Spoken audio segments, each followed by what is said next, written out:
우리가 성경에 보면 이스라엘 역사 가운데 가장 찬란했던 시대가 여호수아 시대입니다. 여호수아가 여호와의 깃발을 높이 쳐들고 하나님의 법궤를 앞세우고 요단강을 건너서 문빗장처럼 버티고 있던 여리고성을 하나님 말씀을 순종해서 무너뜨리고 가는 곳마다 승리의 깃발을 꽂습니다. 그래서 이때는 하나님이 가장 강력하게 역사하던 시대였고, 또 이때는 이스라엘 이 백성들이 믿음이 하나로 연합이 됐고, 그래서 저들을 당해낼 재간이 없었고, 가는 곳마다 하나님 나라 승리의 소식이 전해지고 하나님 나라가 확장되어 나가고 했던 시대가 바로 여호와 시대예요. 여호수아 시대예요. 여호수아. 근데 여호수아가 죽어요. 죽고 나면서 그만한 지도자가 이스라엘에 나오질 않습니다. 이때부터 이스라엘이 무너지기 시작해요. 이 여호수아가 죽고 난 시대가 바로 사사시대인데요.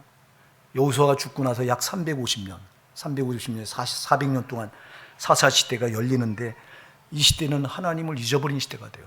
율법을 버리고 하나님께서 그렇게 가나안 땅에 들어가기 전에 그 광야에서, 모압 광야에서 모세를 통해서 너희가 가나안 땅에 들어가면 절대 우상을 숭배하지 마라, 가나안 민족과 통혼하지 마라 하고 신신당부를 모세를 통해서 2번이나 이제 귀에 모시되기에 설교를 해서, 저들은 그 땅에 들어가면 절대 가나안 부족과 통혼하거나 교육하거나 하면 안 되고, 절대 그들이 섬기던 신을 받아들이면 안 되는데 들어가자마자 그냥 막 받아들이고. 왜요? 저들이 직업이 바뀌어요. 저들이 40년 동안 떠돌이 목축업 생활을 하다가 가나안 땅에 들어가면 땅을 분배받아 농사를 져야 돼요. 농사를 져본 경험이 없어요. 그러니까 저들이 필요해요. 가나안 부족이. 그래서 저들 부족과 통혼하게 되고 교육을 하게 되고, 저들이 섬기던 신, 다산의 신, 농사신, 그걸 받아들여서 살려고 저들의 신을 받아들이고, 이렇게 되면서 심각하게 타락해서 여호수아는 하나님 나라를 세웠는데 사사시대는 하나님 나라가 무너져가요. 그리고 하나님을 잊어버려요. 그래서 여러분 이 사사기 맨 끝부분, 사사기 21장 25절에 보면요, 거기 그런 말을 해요. 그때 이스라엘에 왕이 없었으므로 사람이 각각 그 소견에 옳은 대로 행하니라. 자기가 왕 노릇하는 거예요. 저들의 왕은 하나님이잖아요. 이스라엘 백성은 하나님이 선택하셔서 불렀기 때문에 저들의 왕은 하나님인데, 하나님을 잊어버리니까 각각 자기 소견에 좋은 대로 저들이 왕 노릇하며 사는 거예요. 그러니까 하고 싶은 대로 막 합니다. 그러면서 하나님 나라가 점점 무너져가요.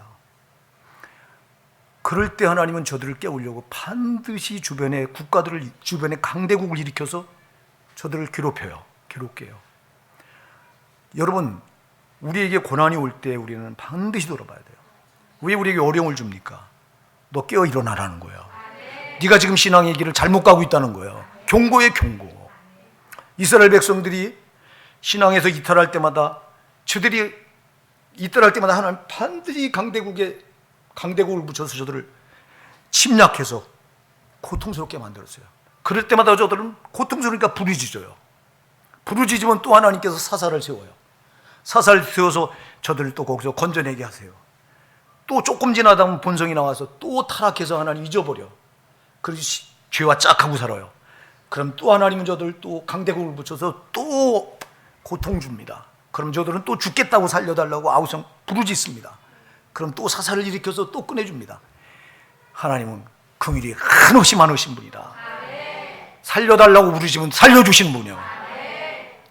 고난이 올 때 여러분은 꼭 돌아보시고, 그냥 고난이 오질 않아요. 고난은 반드시 이유가 있어요. 오늘 여러분이 본문이 그런 내용인데요, 여러분 1절로 3절을 한번 제가 볼게요. 잘 들어보세요. 예후세 죽은 후에 이스라엘 자손이 또 여호와의 목전에 악을 행하며 여호와께서 하솔에 도읍한 가나안 왕 야빈의 손에 그들을 파셨는데, 그 군대 장관은 이방 하롯에 거하는 시스라요. 야빈 왕은 철병과 900승이 있어서 20년 동안 이스라엘 자손을 심히 학대한 거로 이스라엘 자손이 여호와께 부르짖었더라, 이렇게 말해요. 저들이 예후시라고 하는 사사가 죽고 나서 저들이 하나님 앞에 엄청난 또 범죄를 합니다. 그 시대 하나님께서 가나안 땅을 통치하고 있는 그 이제 야빈 왕을 저들에게 붙여서 침략을 해서 저들을 속국 삼아서 20년 동안 엄청나게 괴롭혀요. 여기 철병고 900승을 가진 왕이라고 말하는데요. 이 단순하게 여러분, 이게 그냥 우리가 이 철병고 600승을 그냥 전차 600대로구나 이렇게 생각하면 안 돼요. 이때 시대가 청동기 시대에서 철기 시대로 넘어가는 과정이야. 청동기 문화에서 철기 문화로 넘어갑니다. 철기 문화, 인간이 철을 발견하면서부터 전쟁이 일어나게 되고 그 철을 누가 먼저 갖느냐에 따라서 지배국이 돼요. 근데 이때 당시 이스라엘은 청동기 문화에 그대로 아직 있었어요. 이스라엘 백성들은. 근데 저들이 들어가서 살고 있는 가나안 부족들은 이미 철기 문화로 이미 접어들었어요. 그래서 저들은 철병거, 철무기를 가졌어요. 이건 여러분 마치 재래식 무기와 핵무기요. 재래식 무기 대 핵무기 똑같은 거예요. 이 무기 지금 김정은이가 핵을 가지고 우리 남한을 막 위협하죠. 마구마구 위협하죠. 그럴 만한 거예요. 핵을 한 방 서울이 한 번 터뜨리면 3분의 2가 죽어요, 여러분. 무서운 거 이게. 우리 핵이 없어요. 기껏해 재래식 무기예요. 그러니까 우리를 가지고 막 가지고 노는 거예요, 지금 김정은이가. 이게 이 야빈 왕이, 가나안 왕 야빈이 철병거 900승을 가졌다고 하는 건 엄청난 무기. 이게 핵무기예요, 핵무기. 근데 이스라엘 백성들이 재래식 무기를 가지고 싸우려니 이 게임이 되냐고. 그러니까 이들의 속국이 돼서 지금 20년 동안 이들이 가진 압박을 다해서 고통을 받으니까 이때 이들이 하나님께 살려달라고 부르짖은 거예요. 그랬을 때 하나님께서 사사를 세워요. 그 사사가 누구냐니까 여선지 드보라예요, 드보라. 자, 오늘 여러분 우리가요 고난이 올 때 부르짖으시기 바랍니다. 고난이 올 때 부르짖으면 하나님 반드시 들으세요. 역사하세요. 우리가 어떤 죄가 있어도요, 죄가 있어도 하나님 부르짖기만 하나님 우리의 귀에 귀를 기울이고 계세요. 오늘 그래서 하나님께서 이제 이스라엘 백성들이 부르짖으니까 이렇게 이들을 구원하기 위해서 드보라를 부르는데, 드보라는 아까도 얘기했지만 평범한 가정주부예요. 가정주부. 여러분 기적이라는 거 이거는. 왜냐니까 이때 당시 여자는 행세가 할 수 없는 시대예요. 고대 사회에서는 여자는 여러분들이 우리가 잘 알잖아요. 하나님께서 이스라엘 백성들을 애굽에서 홍해 바다를 가르고 이끌어내서 이제 저들이 제일 먼저 민수기에 보면 홍해 바다를 가르고 나와서 한 게 이스라엘 백성들을 점검합니다. 홍해 바다를 빠져나온 숫자가 몇 명인가? 그 몇 명이죠? 60만 3,550명. 홍해 바다를 가르고 애굽에서 빠져나온 이 숫자가 60만 3,550명인데 60만 3,550명 중에 여자가 들어갑니까? 안 들어갑니까? 안 들어가요. 20세 이상 된 장정 수만 들어가요. 이렇게 고대 사회의 여자는 남자에 그냥 예속되어 있는 거예요. 노예처럼. 그러니까 여자가 이렇게 사사가 된다? 이건 불가능한 일이 생겨난 거예요, 지금. 여자는 안 돼요, 여자는. 예수님 시대도 이건 그랬어요. 예수님 시대도 여러분 잘 오병이의 기적을 보세요. 그 보리떡 2개와 물고기 5마리를 가지고, 보리떡 5개와 물고기 2마리를 가지고 5,000명을 먹이시는데 그 5,000명의 그 숫자에 여자가 들어가요? 안 들어갑니다. 이렇게 이스라엘 사회에 있어서는 여자가 항상 남자에 마치 예속되어 있는 것처럼 이렇게 성경에 기록이 되어 있어요. 그게 왜 그러냐? 하나님이 창조하실 때 남자를 먼저 창조하시고 여자는 남자의 갈빗대에서 취해서 창조하셨기 때문에 여자는 남자에게 이렇게 예속되어 있다고 하는 걸 처음부터 보여줘요. 이게 성경적이요. 근데 시대가 바뀌어서 지금은 남자들이 꼼짝 못하는 시대로. 여기 남자들이 큰 소리 쳐요? 저부터? 저는 좀 그래도 큰 소리 치는데.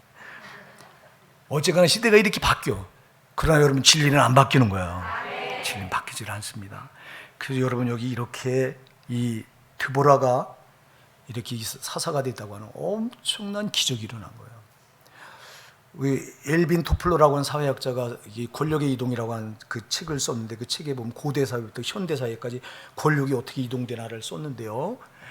고대 사회의 권력은요, 근육주의한 남자들, 완력과 무력이 세계를 지배했던 시대가 고대 시대예요. 예. 근데 이게 중세로부터 근세 시대까지 내려오면서 지배 구도가 바뀌어요. 뭘로 바뀌냐면 돈으로. 예, 산업 사회가 일어나면서 이제 이때는 경제가 돈이 세계를 지배하는 시대로 바뀌어요. 그리고 현대와 앞으로 미래는 뭐가 지배하는 시대냐? 지식, 정보가 지배하는 시대로.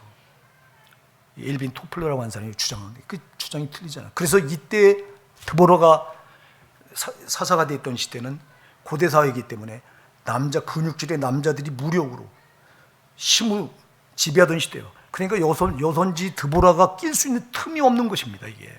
근데 여선지 드보라가 등장해요. 이거 누가 하신 거예요? 하나님이 하신 거예요. 여러분, 우리는 그래요. 이것 때문에 안 되고 저것 때문에 안 되고, 우린 이래서 안 되고 저래서 안 되고, 난 돈이 없어서 안 되고, 난 우리 부모를 잘못 만나서 안 되고, 돈 많은 부모를 만났으면 나도 한가닥 할 텐데, 우린 자꾸 우리 약점을 부각해서 이것 때문에 약점을 붙들고 안 된다는 거예요. 약점을 붙들고. 드보라가 약점을 말했다면 드보라는요 절대 사사가 될 수가 없어요. 이 시대는 여자는 행세를 할 수가 없는 시대라니까. 우리가 성경을 그냥 보면 안 돼요. 근데 어떻게 드보라가 이렇게, 여러분 여기 보세요. 거기 여러분들이요 4절부터 5절까지 한번 우리 함께 합독해 보겠습니다. 4절 5절 시작. 그때 라피도스의 아내 여선지자 드보라가 이스라엘 사사가 되었는데 그는 에브라임 산지 라마와 베델 사이 드보라의 종려나무 아래 거하였고 이스라엘 자손은 그에게 나아가 재판을 받더라. 아멘. 이스라엘 백성들이 드보라에 나가서 뭘 받아요? 재판장의 자리에 앉아서 재판을 하고 있어요. 여자가. 이게 있을 수 없는 일이 벌어지는 거예요. 여자라고 하는 치명적인 단점이, 약점이 절대 드보라가 사사가 될 수 없는 거예요. 근데 하나님은 하시는 거예요. 여러분, 하나님 앞에 약점이 필요 없어요. 오히려 하나님 앞에 약점이 강점이 되는 거예요.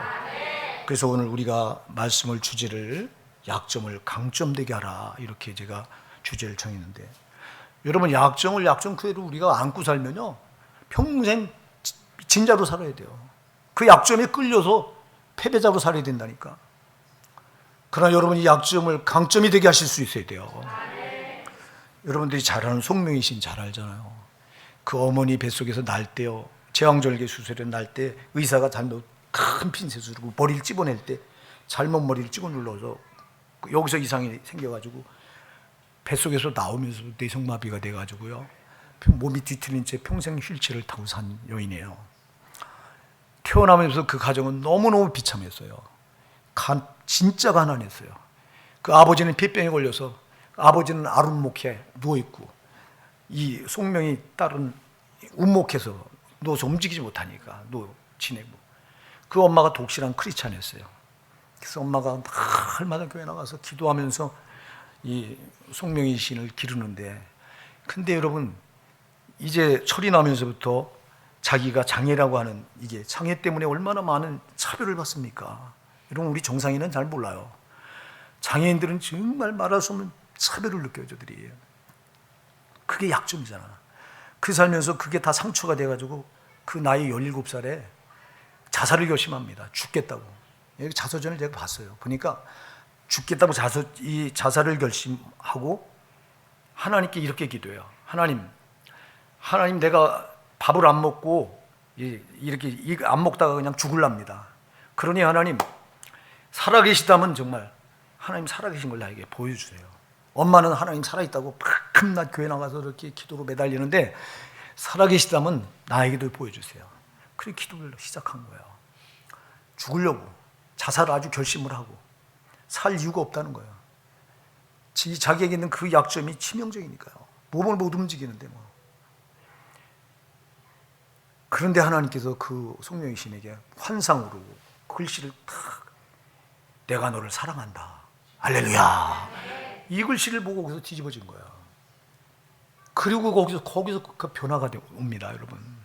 자기 약점이 아니다. 내가 이 약점 때문에 이 약점 때문에 내가 하나님을 만났다. 할렐루야. 그래서 그가 우리가 잘 아는 대로 공평하신 하나님을 찬송가 작시하잖아요. 여러분, 공평하신 하나님. 나 가진 재물 없으나, 나 남에게 있는 건강 없으나, 나 남에게 있는 것 있으니 할렐루야. 자기는 약점만 있는 줄 알았더니 보니까 남이 갖지 않은 거 있더라는 거예요. 그게 하나님 은혜잖아요. 자기가 그렇게 못 움직이고 이렇게 그런 약점 때문에 자기가 하나님을 찾은 거잖아요. 여러분, 하나님은 우리가 약할 때 그분은 강하신 거예요. 우리가 강하다고 할 때 그분은 역사 안 해요. 네가 해라 그러지. 내가 한없이 약할 때 그때 하나님이 개입하시는 거예요. 이 드보라만 그런 게 아니에요. 여러분, 우리가 1절에 보면 예훗이 나오잖아요. 예훗. 그냥 한 절 짧게 예훗의 죽은 후에 이스라엘 자손이 또 여호와의 목전에 악을 행하며, 그리고 예훗 다음에 드보라 선지자가 나오는데 먼저 예훗이 먼저 나와요. 사사가. 예훗을 사사기 3장 15절에 보면 왼손잡이 예훗 이렇게 표현해 놓고 있어요. 그래서 예훗은 왼손잡이였어요.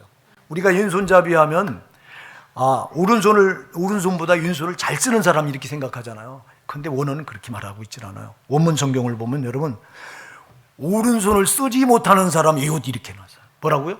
오른손을 쓰지 못하는 사람 예훗. 그러니까 이 예훗은 오른손을 쓸 수가 없어서 왼손잡이가 된 거예요.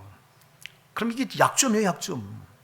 거기다 베냐민 지파 사람이에요. 우리가 여러분 그 사사기 3장 15절에 베냐민 지파 사람이에요. 베냐민 지파는요, 벤이라고 하는 건 아들이라고 하는 뜻이에요. 원어로 히브리 원어로 벤나면 아들, 야민군 오른손 그런 뜻이에요. 그럼 베냐민 지파 사람은 오른손을 잘 쓰게 돼 있어. 아주 오른손 잡이들이요. 그래서 베냐민 지파예요. 근데 그런 지파에서 오른손을 못 쓰는 사람, 그래서 왼손을 할 수 없이 써야 되는 사람 예훗이에요. 약점이 아니에요. 치명적인 약점이에요. 그런데 그런 예훗을 사사로 들어서 이스라엘을 구원하신 하나님. 우리는 자꾸 약점이 있으면 그 약점을 핑계대고 이것 때문에 못한다고, 이것 때문에 안 된다고 자꾸 약점을 붙들고 늘어져요. 여러분, 내가 약점이 있을 때 하나님이 더 강하게 역사하신다는 걸 잊지 마세요. 우리가 고린도후서 12장에 가서 보면 여러분, 바울 사도가 사단의 가시가 내게 있어서 내가 3번 하나님께 간구했는데 하나님이 응답하지 않으셨다고 말해요. 사단의 가시가 뭔지 성경은 말씀하고 있질 않아요. 그런데 많은 신학자들이 그게 안질일 것이다, 아니면 간질병이다, 둘 중에 하나예요. 그가 자주 넘어졌다는 거예요. 자주. 그래서 어떤 신학자들은 간질병이라고 말하는 신학자들도 있고, 어떤 신학자들은 아니다, 그가 다메섹 도상에 부활하신 예수님 빛으로 만날 때 그때 눈이 멀었잖아요. 3일 동안. 그래서 그때 강한 빛을 받아서 그때 눈에 생긴 안질이다, 이렇게 말하는 신학자들도 어떤 건지 몰라요. 근데 치명적인 거야. 굉장히 아주 이 사도 바울을 괴롭힌 질병인데 그걸 너무 괴로워서 하나님께 3번이나 기도했어요. 바울의 기도는 여러분 그 능력이 있어서 한 번만 기도해도 응답이 되는데 3번을 간절히 기도했는데도 응답이 안 되는 거예요. 그때 하나님이 말씀해요. 바울에게 뭐라고 말해요? 내 은혜가 내게 족하도다. 이는 내 능력이 약한 데서 온전해집니다. 내 은혜가 네게 족하다. 더 이상 네가 그대로 있어도 괜찮다. 왜냐하니까 이는 내 능력이 약한 데서 온전해집니다. 할렐루야. 고린도서 12장 9절에 가서 보면 그래요. 이 하나님의 응답을 받고 고린도서 12장 10절에서 바울이 뭐라고 고백하냐면 이렇게 고백해요. 내가 약할 그때 강함이니라. 내가 약할 그때 강하다는 거예요. 왜? 강하신 하나님이 개입하시기 때문에. 여기 오늘 본문에 나오는 예훗이나 이 드보라 이런 사람을 우리는 이들이요, 이 약점 때문에 강하게 하나님이 쓰셨던 걸 잊지 마시기 바랍니다. 독일의 신학자 힐무트라고 하는 신학자가 있는데 그 신학자가 뭐라고 하냐? 제가 사람 예를 잘 아는데 이 사람은 굉장히 중요해서요. 이 힐무트라고 하는 이 사람이 이렇게 기록을 했어요. 여자였던 드보라와 오른손을 쓰지 못했던 예훗은 자신의 약점 때문에 하나님께 겸손하게 의지함으로 하나님의 주목을 받았던 사람들이다, 이렇게 말해요. 자신들의 약점 때문에. 아까도 말했죠. 예훗은 왼손잡이 예훗이라고 되어 있지만 오른손을 쓰지 못하는 사람 예훗이에요. 오른손을 못 쓰는 약점 때문에, 그리고 여기 드보라는 여자라고 하는 약점, 이것 때문에 저들은 하나님께 겸손하게 꿇어 하나님의 은혜를 구했다는 거예요. 그랬을 때 하나님이 저들에게, 그래서 하나님이 저들에게 뭘 했어요?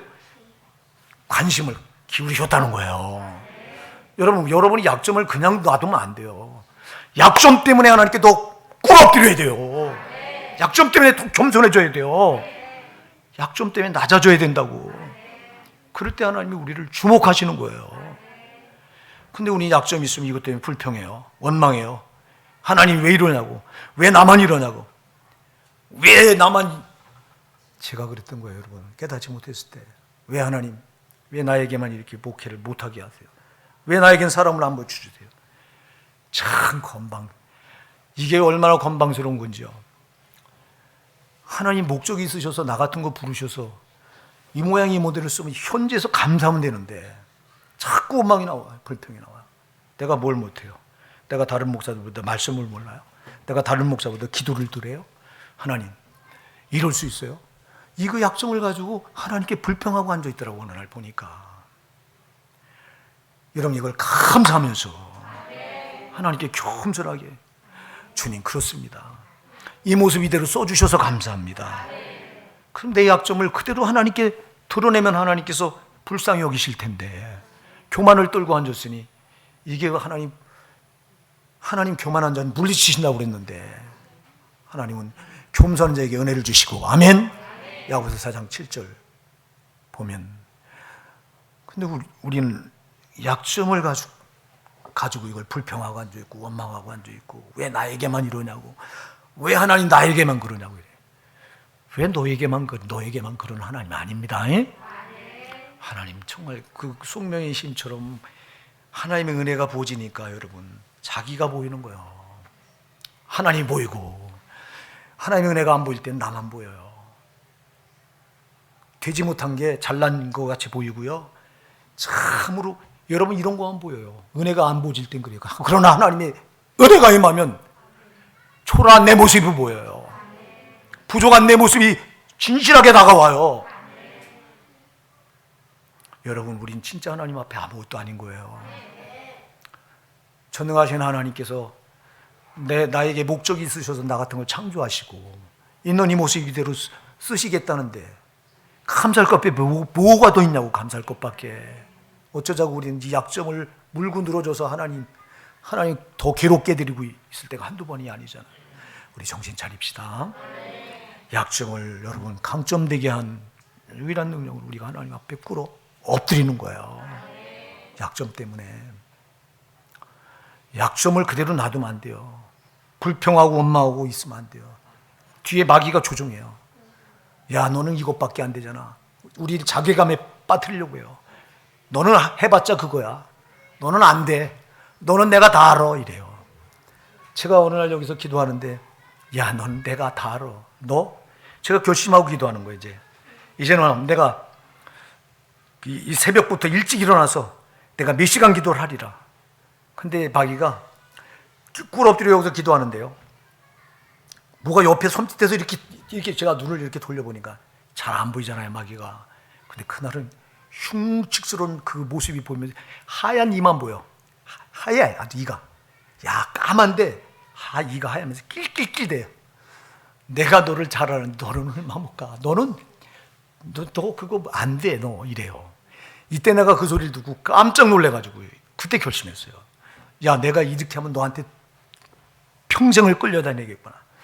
그래서 그때부터 이를 깨물고 기도를 하는 거야. 여러분, 새벽 2시 반에 나와서 기도하는 거 쉽지. 잠이 한참 쏟아질 때입니다, 이때가. 진짜 그놈 아니었으면 난 실패했을 거예요.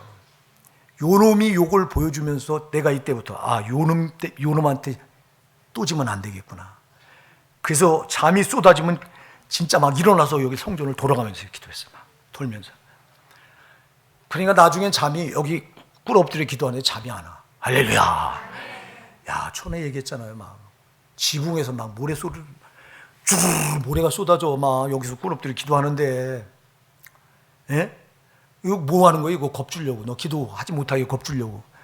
그리고 이것도 안 되니까 이거 나 요놈이 하는 짓인 걸 다 아니까 이제 꼼짝도 안 하고 꿇어 엎드려 기도하니까요. 요 바로 요 옆에서 요쪽인지 요쪽인지 잘 모르겠어. 땅 하고 권총 쏘는 소리가 나. 아, 깜짝 놀랐죠. 그래서 탁 쳐다봤는데 아무것도 없어. 여러분, 이거 이 마귀도 살아 역사입니다, 저거. 여러분, 과소평가하지 말라고. 저거는 우리 약점을 붙들고 늘어져서 자꾸 비교하게 만들어요, 다른 사람과. 여러분, 절대 비교하지 마시기 바랍니다. 하나님 우리를 비교하지 않으세요.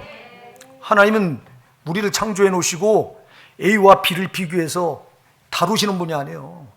우리 있는 그 모습 그대로 다루세요. 아멘.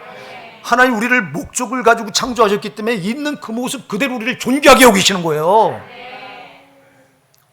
송명희 시인 아까 얘기했는데, 사람이 올 때는 참 온몸이 다 뒤틀려서 여러분 말 한 번 할래도 입이 삐뚤어지고, 얼마나 사람이 볼 때 그냥 자동적으로 차별이 되는 거예요. 하나님 차별하지 않으신다고요. 비교하지 않으신다고요. 근데 왜 우리 비교의식에 빠져가지고 열등감으로 자꾸 그 좋은 인생을 소모하느냐고. 이게 저와 여러분의 모습일 수 있잖아. 우리 정신 차립시다. 절대 비교하지 마세요. 잘나면 얼마나, 하나님 앞에 잘나면 얼마나 잘고, 하나님 창조하신 하나님이 목적이 있어서 그렇게 만드신다고 믿으면 비교할 이유가 뭐가 있냐고. 감사하면 되지. 큰 목회하시는 목사님이 하나님 목적이 있어서 그렇게 하시나 보다. 작은 목회하는 목사는 너는 또 목적이 거기 있어서, 뭔 목적이, 넌 하나님 목적을 찾고 우리는 감사하면 되는 거예요. 근데 비교의식에 빠져. 그러면 나오는 건 반드시 열등감이에요. 열등감에 사로잡히면 무슨 일을 하겠어요? 자괴감에 사로잡히면 무슨 일을 하겠냐고. 약점은요, 그 사람을 아주 끝까지 물고, 약점에 우리가 지배당하면요, 그 약점 때문에 인생은 거기서 끝나버리는 거야. 앞에서 제가 예를 드린 송명희 신 얘기를 했는데요, 송명희 신이 만약 그 약점에 짓눌려서 뇌성마비 장애라고 하는 약점이 그를 지배했다면 그는 자살하려고 그랬을 때 그냥 자살하고 말았을 거라고. 이겨내니까 새로운 인생을 살잖아. 주를 위해서 놀라운 인생을 살잖아. 우리보다 훨씬 주를 더 높이 드러내는 인생을 살잖냐 이 말입니다. 여러분, 우리가 나 같은 죄인을 통해서 나를 구원하신 주님을, 예수를 드러낼 수 있다면 이거보다 더 훌륭한 인생이 어디 있냐고. 우리가 존재하는 목적이 나 같은 걸 창조하신 우리 주님, 나 같은 걸 억만 죄와 저주와 사망과 지옥에서 건져내신 주님, 그 주님을 드러내기 위해서 우리가 존재하는 거예요, 여러분. 이게 존재 목적이에요. 그러면 송명희 시인은 그 놀라운 시를 써서, 하나님을 찬양하는 시를 써서 그 찬양으로 하나님을 얼마나 많이 높이 드러내고 있냐고. 우리보다 훨씬 많이 드러내고 있잖아. 몸은 비록 우리보다 뒤틀린 약점을 가지고 있지만 그 약점을 극복하니까 하나님을 훨씬 더 많이 드러내고 있잖아. 사랑하는 여러분, 그래서 약점을 그대로 약점으로 놔뒀더라면 송명희 씨는 인생 그냥 자살로 맞췄어야 될 거예요. 그걸 강점이 되게 한 거예요. 아까도 얘기했지만 하나님의 기도하다가 하나님 만났어요. 여기 오늘 본문에서 이스라엘 백성이 부르짖으니까 하나님이 여선지 드보라를 세우셔서 구원해내요. 철병거 900승, 아까도 얘기했지, 핵무기를 가진 이 손에서 어떻게 가냘픈 여인의 몸으로 이스라엘 백성이 지도자가 돼서 이들을 건져내느냐고. 하나님이 하신 거지. 하나님이 여선지자 드보라를 보신 거잖아요. 기도하는 그 모습, 약점을, 나는 여인이라 아무것도 할 수 없어요. 하나님, 그런데 이 백성이 지금 고난을 당하고 있어요. 그러게 분명히 그렇게 기도했을 거예요. 아까 헬무트라고 하는 독일 신학자가 오른손을 쓰지 못하는 에웃과 여인 드보라는 자기 약점 때문에 하나님께 겸손하게 하나님을 구했기 때문에 하나님의 관심을 받은 자들이다, 이렇게 얘기했잖아요. 그러니까 하나님 앞에 꿇어 기도해, 분명히 기도했을 거예요. 자기 약점 때문에 이스라엘 고난받는 거 부르짖어 기도하는 자기 백성들의 그 모습을 보고 참으로 안타까운 마음이 여기 불타는데, 저들을 건져낼 사사가 필요한데, 하나님 자기 나를 써달라고 그렇게 기도했는지 그건 몰라요. 그러나 어쨌거나 그 여인이라고 하는 그 약점, 당대 근육질에 힘을 가진 남자들만 행세할 수 있는 그 사회에서 여인이라고 하는 약점을 극복하고 이스라엘 구원에는 사사가 됐다고 하는 건 여러분, 그 자기 약점을 완전히 극복했다고 보여주는 거잖아요. 여러분, 저와 여러분에게 지금 어떤 약점이 있습니까? 우리 교회가 작다고, 이거 약점이죠. 치명적인 약점. 여러분, 작다고 끝났다고 이렇게 생각하지 마시고 할 수 있다. 하나님이, 내가 약하니까 하나님이 하셔야 된다. 그런 믿음을 가지고 하나님께 매달리시기 바랍니다. 우리 그 목사 세계에서 가장 유명한 신학자가 한 분이 있어요. 윌리엄 버클레이라고 하는 신학자가 있는데, 영국의 신학자인데요. 이분은 성경을 주석을 한 주석가예요. 아주 성경을 정말 성경적으로 주석한 그런 주석가인데, 그래서 목사님이라고 하면 이분의 주석을 거의 안 읽을 수가 없어요. 목사님들은 거의 이 바클레이 주석을 거의가 다 보는데요. 근데 이분이요, 심각한 청각 장애인이에요. 보청기를 끼지 않으면 못 들어요. 앞에서 전화벨이 따르릉, 옛날 전화번호는 따르릉 막 울리는 거, 벨이 울리는 전화였잖아요. 그 전화가 울리는데도 보청기를 벗으면 못 들어, 이거를. 그럴 정도로 아주 완전히 귀가 이제 먹다시피 한 거예요. 어느 날 기자가 물었어요.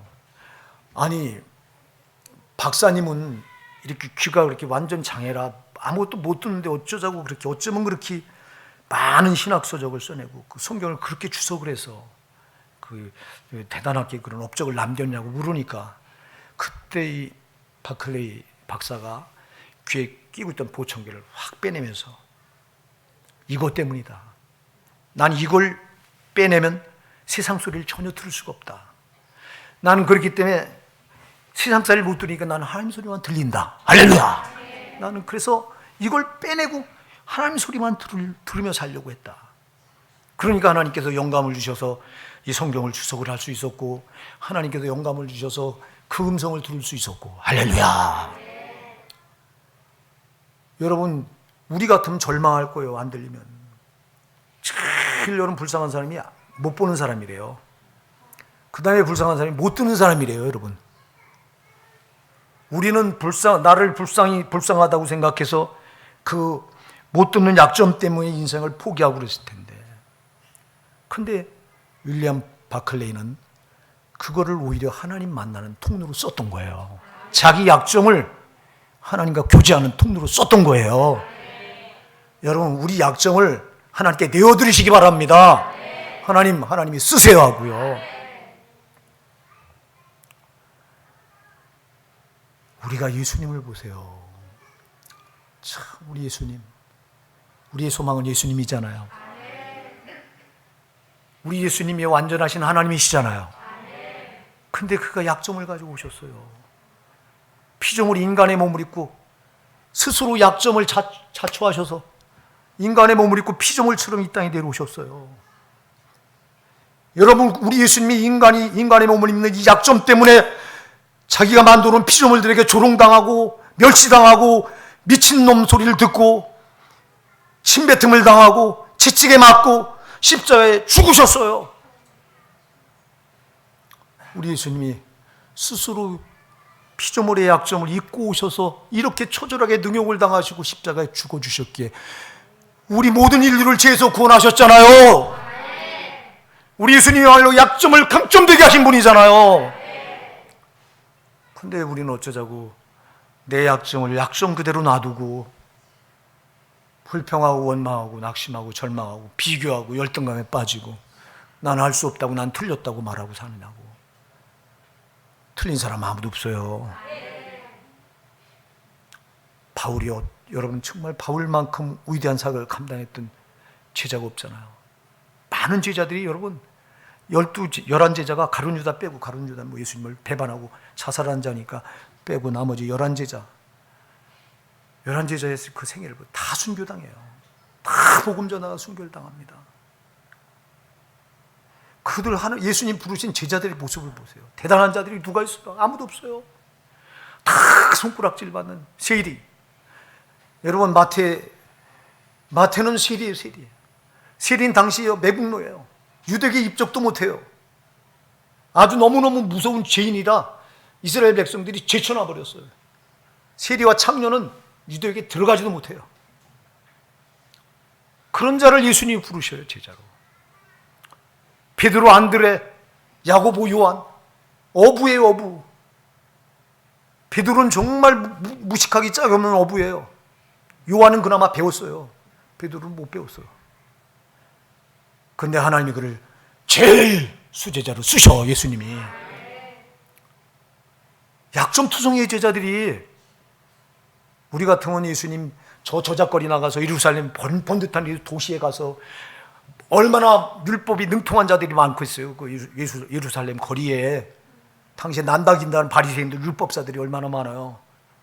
이왕이면 그런 자들을 뽑아서 제자로 삼아서 쓰시면 얼마나 주님 요긴하게 쓰시겠어요. 그런 자들을 택하지 않으세요. 약점투성인 자들, 어부들, 가난한 자들, 못 배운 자들, 손가락질 받는 세리, 이런 사람들을 택해서 제자 삼으셔서 그들을 통해서 복음 사역을 이루셨어요. 그래서 고린도후서 1장 26절에 말씀합니다. 형제들아, 너희를 부르심을 보라. 육체를 따라 지혜인 자가 많지 않으며 능한 자가 많지 않으며 문벌 좋은 자가 많지 아니하니라. 하나님은요, 강한 자, 잘난 자를 찾으시는 게 아니에요. 하나님 오히려 약한 자를 찾으시는 거예요. 누가복음 5장 31절 30절 말씀하잖아요. 건강한 자에게는 의인은 쓸데없고 병든 자에게는 의인이 쓸데있느니라. 나는 의인을 부르러 온 것이 아니라 죄인을 불러 회개시키러 왔노라. 주님이 언제 의인, 잘났다고 말하는 사람 부르러 온 게 아니라는 거예요. 못났다고 말하는 사람, 이런 사람에게 주님은 관심을 갖고 계신 거예요. 그래서 이 땅에 오셔서 우리 예수님이 항상 가난한 자들 찾아가시고 병든 자들 찾아가시고 귀신 들려 고통당할 때 찾아가셔서 그들의 친구가 되어주셨지. 세리와, 사람들이 손가락질하는 세리와 창녀들의 친구가 되어주셨잖아요, 우리 예수님이. 언제 가난한 고관대작들 찾아가서 친구가 되어주신 적이 있으세요? 사랑하는 여러분, 약점이 있기 때문에 우리가 하나님을 더 의지할 수 있는 거예요.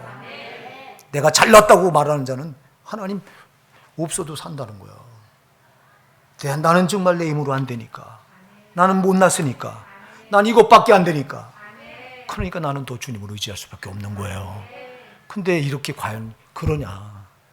그런 게 아니라 못났다고 하는 거 가지고, 약점을 가지고, 이걸 가지고 마귀한테 조종을 당하고, 이걸로 인해서 원망 불평, 마귀가 만드는 사람으로 자꾸 바꿔져가네. 미워하고 시기하고, 다른 사람 잘 되면 시기해요. 작은 교회 목사님들 약점이 뭐냐? 큰 목회하는 목사님들 막 비교하고. 나는 절대 안 하거든. 그건 바보예요, 바보. 큰 목회하는 목사님 부러워야지. 왜 그걸 약점으로 시기하고? 이거 다 마귀가 그렇게 만들어.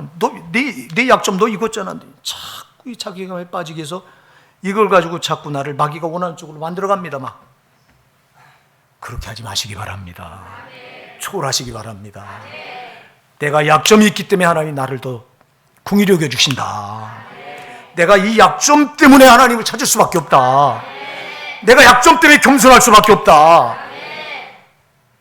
이럴 때 하나님이 비로소 나에게 귀를 기울이시고 그 눈을 나에게 향하시는 거예요. 오늘 사랑하는 여러분, 말씀을 결론내요. 약점을 약점 그대로 놔두지 마시고요, 무릎 꿇어서 하나님이 역사하시는 강점이 되게 하시길 바랍니다.